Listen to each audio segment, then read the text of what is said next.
अंधेरा रहता है तब तक अंधेरे में रस्सी भी सांप दिखाई देती है।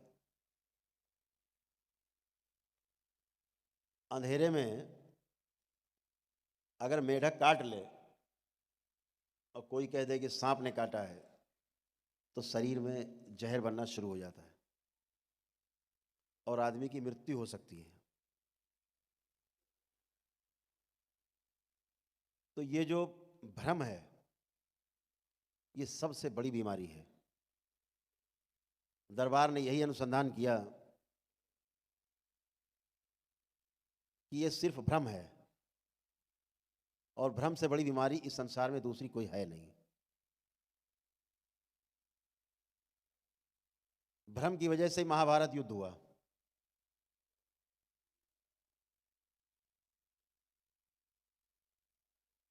जो राजसूय यज्ञ हुआ उसमें जो सब आमंत्रित हुए, सारे कौरव भी आमंत्रित थे। जैसे आजकल आप लोग देते हैं ना 3D 5D 6D, ऐसे दिखा देते कि शेर सामने से जा रहा है कुछ नहीं, भ्रम।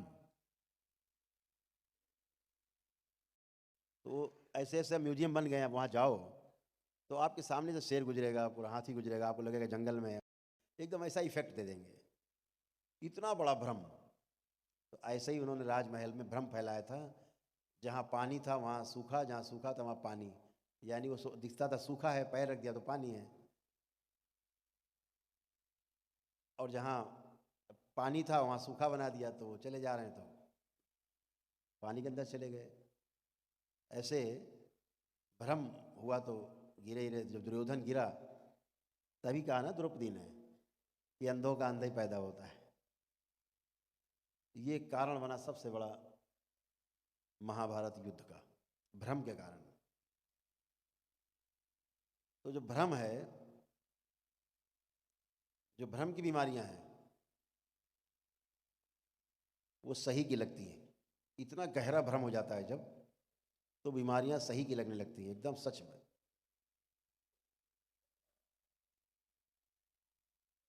तो इस दरबार ने इस पे अनुसंधान किया और अनुसंधान करके ये पाया कि इस भ्रम को बहुत आसानी से हटाया जा सकता है और हटाने की किसी को आवश्यकता नहीं है।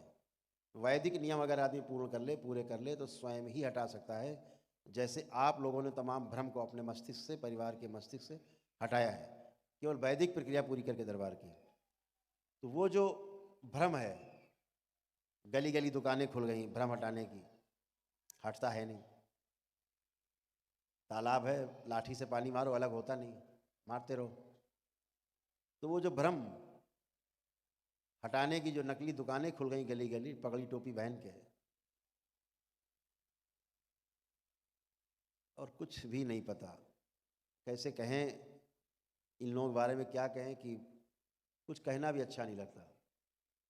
अभी इधर बहुत तमाम चीज़ें उठापटक देश में चली, ऐसे ऐसे मूर्ख आदमी कि क्या कहें, बहस का कोई सार्थक बहस नहीं, जिसका कोई अर्थ नहीं है। हम तुम्हारा मोबाइल नंबर बता दें क्या है, तुम्हारे पासपोर्ट का नंबर बता दें क्या है, तुम्हारा आधार कार्ड का नंबर बता दें, तुम्हारा टेलीफोन नंबर बता दें, तुम्हारे पिता का नाम बता दें, चलो बता दिया हमने, मान लीजिए आपको, उससे कोई लाभ मिलने वाला था? नहीं मिलने वाला। वो तो पहले से आपको पता है सारे नंबर।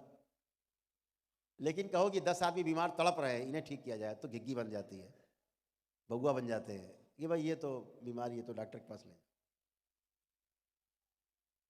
तो दरबार ने अनुसंधान किया कि स्मृतियां ही हमारी, हमको रोगी बनाती हैं, जो नकारात्मक स्मृतियां हैं, और जो सकारात्मक स्मृतियां हैं हमें निरोगी बनाती हैं, स्वास्थ्य प्रदान करती हैं। तो स्मृतियां हमारे रोग और स्वास्थ्य दोनों का आधार है। दोनों जगह स्मृति काम करती है। अगर आप यहाँ बैठे हो तो अपनी स्मृति के कारण बैठे हो। आपकी स्मृति में है कि अगर हम बाबा से जुड़ेंगे तो हम और हमारा परिवार सब सुखी रहेगा, अच्छा रहेगा, आगे का जीवन सरल होगा। ये स्मृति है, आपकी अंदर पड़ी हुई है। तो दरबार ने जो अनुसंधान किया वो ये किया कि स्मृति अगर ठीक कर दिया है आदमी की, तो बाकी सब ठीक रहता है। और स्मृति के कारण ये आदमी या तो पागल है, उन्माद फैला रहा है, या अपने को चोट पहुंचा रहा है, या दूसरों को चोट पहुंचा रहा है, अपना काम नहीं कर पा रहा है। तमाम तरह के नकली रोग घेर लेते हैं, सब स्मृतियां हैं। नकली टाइप का जो खेल होता है, भूत प्रेत वाला खेल, नकली टाइप का, वो भी लोग और बढ़ा देते हैं, स्मृति बनाते रहते हैं। आप कहीं गए, बोले नहीं तो ब्रह्म राक्षस है, अब आपके दिमाग में एक और ब्रह्म राक्षस घुस गया। किसी के यहाँ गए, उसने कहा नहीं ये तो भाई रक्त काली घुसी हुई है, अब एक रक्त काली घुस गई दिमाग में, वो भी स्मृति बन गई। फिर कहीं गए तो उनका कि पिशाच घुसा हुआ है, तो फिर एक पिशाच घुस गया। ऐसे आपकी स्मृति में तमाम चीज़ें स्टोर होती जाती। और जितनी नकारात्मक स्मृतियाँ जहाँ आप जाते हैं, वहाँ की नकारात्मक स्मृतियाँ आप में आकर्षित करते हो आप, और अंदर आ जाती। तो दरबार ने यही अनुसंधान किया कि बाहर तो छोड़ो, अगर हम अपने परिवार के सदस्य के बीमारी के बारे में सोच के परेशान होते हैं, तो उसकी बीमारी भी आप में ट्रांसफ़र हो जाती है जब आप ईश्वर से प्रार्थना करते हो। तमाम कहानी सुनी होगी आपने इसके पीछे। बाबर और हुमायूं की भी कहानी सुनी होगी कि जब हुमायूं बीमार पड़ा तो बाबर ने अपने उसके चारपाई के 7 चक्कर लगाए और कहा, प्रार्थना की ईश्वर से कि इसके रोग मुझे दे दो। तो कहानी पढ़ी होगी आपने बचपन में। तो हुमायूं ठीक हो गया और बाबर बीमार हो गया। स्मृतियां हैं गहरे में, उधर डाइवर्ट हो गए और उसकी मृत्यु हुई, हुमायूं बच गए। तमाम, जैसे गोविंदा जी अभी आए थे आपके दरबार में, गोविंदा जी और उनकी धर्मपत्नी जी आई। तो गोविंदा ने बताया कि 14 साल की उम्र तक उनको भारी कष्ट थे, लेकिन कुछ प्रार्थना पूजा हुई घर में, और भगवान को बहुत गोविंदा मानते ही हैं बहुत ज़्यादा। कुछ प्रार्थना पूजा हुई और वो सारी जो स्मृतियाँ थी परिवार में सरक गई। तो ये स्वस्थ बने रहे और बाकी लोग जो परिवार की थी वो बीमार हो गए, भारी कष्ट पाया। तो स्मृतियाँ ट्रांसफ़र की जा सकती हैं, परिवार के सदस्यों में भी ट्रांसफ़र की जा सकती हैं, परिवार के डीएनए के बाहर भी किसी दूसरे डीएनए में ट्रांसफ़र की जा सकती हैं। ये तो खेल खूब चला, लेकिन नष्ट कर दी जाएं, ये पहली बार आपके दरबार में हुआ, करौली सरकार के दरबार में हुआ।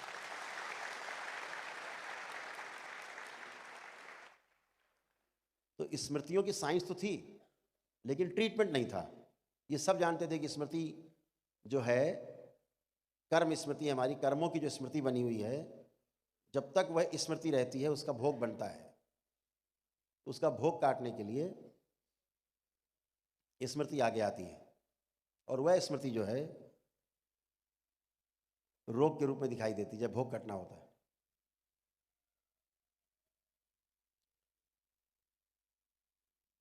तो वो जो स्मृति है जो भोग कटने के लिए आगे आ रही है, अगर उसे नष्ट कर दिया जाए तो कर्म भोग नष्ट हो जाता है, कर्म भोग नष्ट हो जाए तो रोग नष्ट हो जाता है।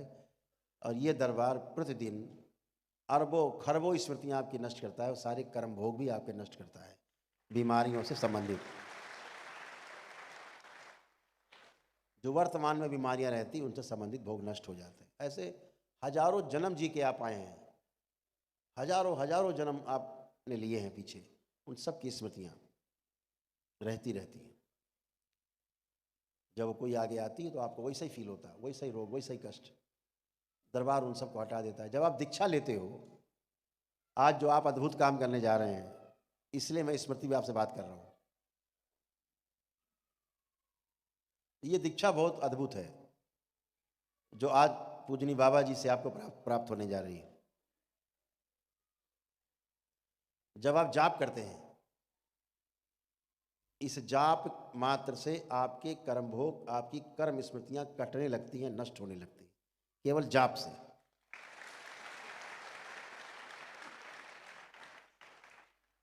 तो वैसे ही रोग और कष्ट एकदम लगता है कुछ कष्ट हुआ, वो कष्ट नहीं है, कर्म भोग है, कट के बाहर हो गया, निकल गया। ये रोग है जो आपके निकलेंगे, कटेंगे।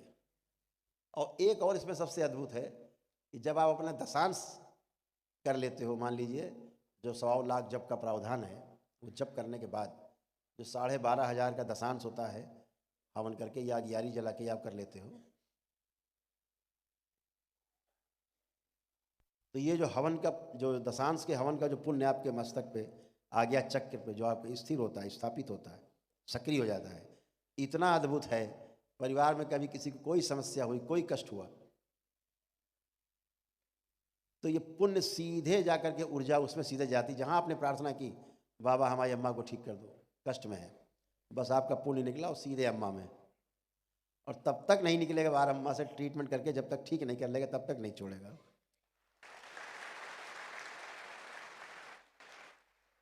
और जैसे अम्मा ठीक हुई वो फिर वापस आपका, फिर आप में स्थिर। अद्भुत। ये प्रयोग हम लोग देखते रहते हैं, आप में भी, और हम लोग तो करते ही रहते हैं। ये सारे प्रयोग चला करते हैं। तो ये सारी चीज़ें इतनी अद्भुत हैं। जब आप तंत्र दीक्षा के लेवल पे आप में से कुछ लोग पहुंचेंगे तो वो और भी अद्भुत है। उसका जब दशांश स्थिर हो जाता है मस्तक पर, तो बहुत परिवार के रोग और कष्ट काटने के लिए बहुत अद्भुत।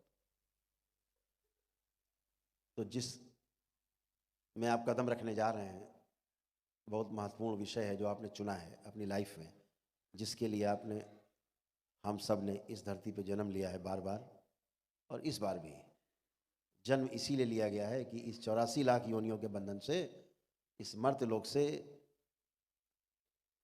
मुक्त होना है, बंधन से मुक्त होना है।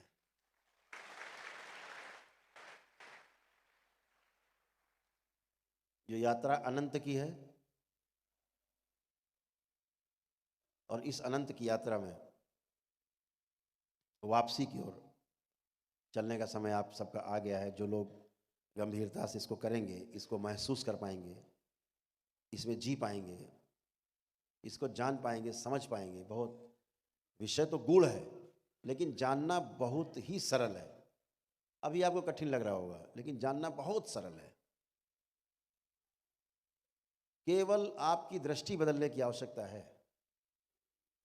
उतने से ही आप जानना शुरू कर देते हो। दृष्टि खराब हुई, यात्रा रुक जाती है। दृष्टि अच्छी हुई, यात्रा पुनः शुरू हो जाती है। तो यात्रा जो आरंभ होती है वो अच्छी दृष्टि से होती है। जैसे आप अच्छे किए गए, अभी आप सबकी शुद्धि होगी, शुद्धि होकर के सिद्धि होगी, ताकि आप ऐसे बने रहें अच्छे। जब आप प्रयास करेंगे, आपका जप ठीक से हो पाए, आप जप करके अपने पुण्य बढ़ा पाएँ और अपनी तमाम कर्म स्मृतियों को काट सकें जो आप में हैं।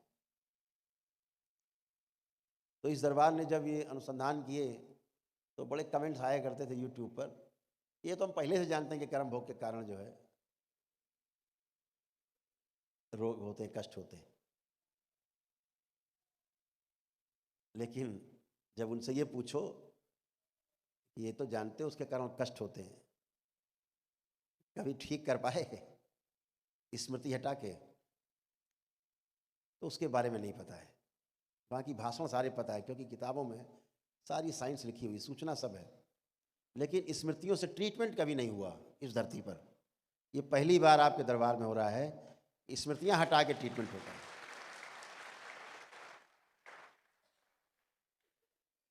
आप जबरदस्त ऊर्जा प्राप्त करते हो।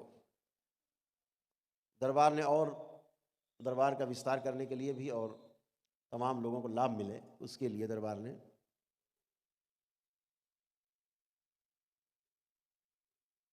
तमाम जो गरीब लोग थे उनके लिए भी तमाम प्रयास किए कि कैसे उनका भी पूरा हो जाए।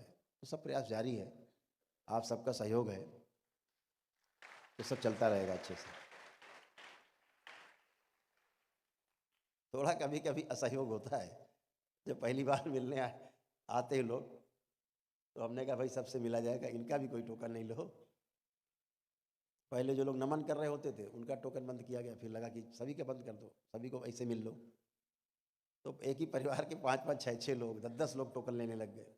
ये सभी लोग अंदर बैठ के दिखाएंगे कि करके, तो यहाँ तो सवेरे से रात उसी में चली जाएगी। देखते सुनते, क्योंकि डीएनए तो एक ही है, एक परिवार में एक ही तरह की स्मृतियाँ रहती हैं, चाहे 10 लोग खड़े हों, चाहे 1 लोग खड़े हो, स्मृतियाँ वही हैं, सब में घूमती रहती हैं। एक से ही दिख जाती है पूरे परिवार की क्या कष्ट है। इसीलिए दिख जाता है कि माँ को क्या कष्ट है, भाई को क्या कष्ट है, बहन को क्या कष्ट है, वो चाहे यहाँ आया हो चाहे ना आया हो, क्योंकि सामने खड़ा व्यक्ति है, उसमें तो स्मृति है ही, उससे दिख जाता है। तो ये भी दुरुपयोग शुरू हुआ, तो हमने भाई ऐसा दुरुपयोग नहीं करो, ये परिवार से 1-1 लोग आओ तो बात कर सकते हैं हम लोग। तमाम लोग बेचारे आते हैं परिवार की, कुछ लोग आईसीयू में होते हैं, कुछ लोग वेंटिलेटर पे होते हैं, भारी कष्ट में होते हैं, फ़ोटो दिखाना चाहते हैं, चर्चा करना चाहते हैं, बात करना चाहते हैं, तो फिर वो असंभव हो जाता है। एक समस्या ये दूसरी आ रही थी कि जो लोग अपनी पूरी प्रक्रिया करके जाते हैं, स्वस्थ हैं, लेकिन फिर भी मिलना चाहते हैं, कुछ निजी बातें हैं, कुछ निजी उनकी अपनी व्यक्तिगत बातें करना चाहते हैं, या उनको कुछ संतुष्टि रह जाती है होना, तो कुछ लोग बिना बात किए संतुष्ट नहीं होते हैं। तो बहुत ज़्यादा प्रेशर इधर पड़ रहा है, तो देखो दरबार कुछ करेगा कि, और हम तो फ्रीडम लेकर के खूब दरबार का विस्तार करना चाहते हैं, लेकिन दरबार व्यवस्था करेगा कुछ कि जो टोकन अभी बंद कर रखे हैं हमने ऑनलाइन वाले, जो व्हाट्सएप पे या जूम मीटिंग में बात कर लेते थे, तो अभी तो बंद कर रखे थे हमने वो भी। तो उनको दरबार सोचता है कि हफ्ते भर बाद उसको खोल दिया जाएगा, तो जिससे लोग व्हाट्सएप पे या जूम मीटिंग में हमसे बात कर पाएंगे अपने घर बैठे, कोई बात करनी होगी तो वो खोल देंगे। इसकी बहुत डिमांड आ रही है कि गुरुजी हम लंदन में बैठे हैं, कैसे वो बात नहीं हो पा रही है, तो मजबूरी बन रही है कि वो जो बंद है उसको तो खोलना ही पड़ेगा बात करने के लिए। चाहे हम 20 लोगों से रोज़ बात कर पाएँ, 10 लोगों से बात करें, लिमिट रहेगी, उतने से बात कर पाएंगे। चलिए, बहुत अद्भुत है, आप आज की प्रक्रिया में हम लोग आगे बढ़ें। एक कदम आपका आगे बढ़ा है, 4 कदम दरबार के आगे बढ़ेंगे।